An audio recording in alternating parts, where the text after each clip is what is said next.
श्री गुरु नानक देव जी ने फरमाया, अग्नि, पानी और हवा तो परमात्मा की देन है।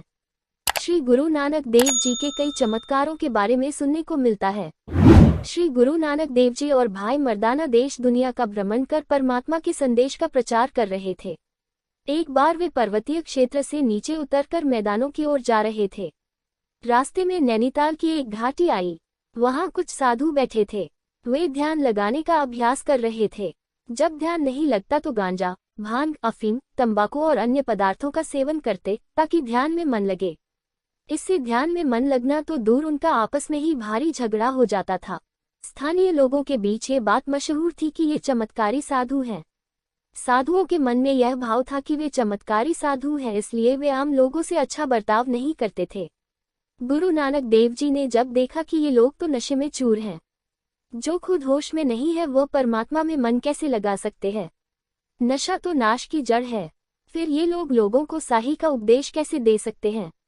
श्री गुरु नानक देव जी ने वहां एक पेड़ के नीचे आसन लगाया। सर्दी ज्यादा थी, इसलिए भाई मर्दाना ने कुछ लकड़ियां इकट्ठी कर लीं।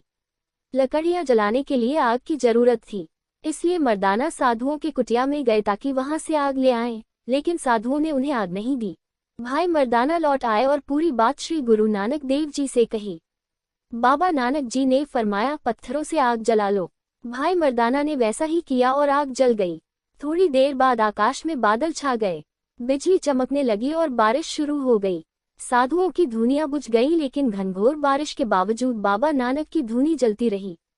बारिश थमने के बाद सर्दी का असर बढ़ गया। अब साधुओं को आग की जरूरत महसूस हुई।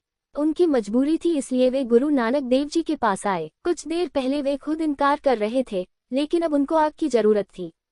श्री गुरु नानक देव जी ने फरमाया, अग्नि, पानी और हवा तो परमात्मा की देन है, फिर मुझे क्या हक है कि मैं किसी को मना कर सकूं।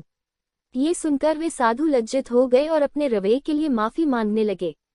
श्री गुरु नानक देव जी का नाम जितना बड़ा सुना था, उनका दिल भी उतना ही बड़ा है। उन्होंने सबको माफ कर दिया और बोले, परमात्मा का साथ चाहते हो तो सबसे पहले नशा करना छोड़ दो।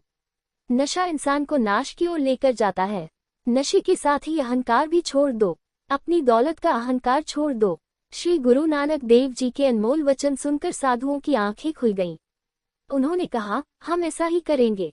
दूसरे दिन गुरु नानक देव और भाई मर्दाना अपनी राह चल दिए ताकि किसी और का उद्धार कर सकें। अगर आपको मेरी ये कहानी अच्छी लगी हो तो चैनल को सब्सक्राइब करें, लाइक और शेयर करें।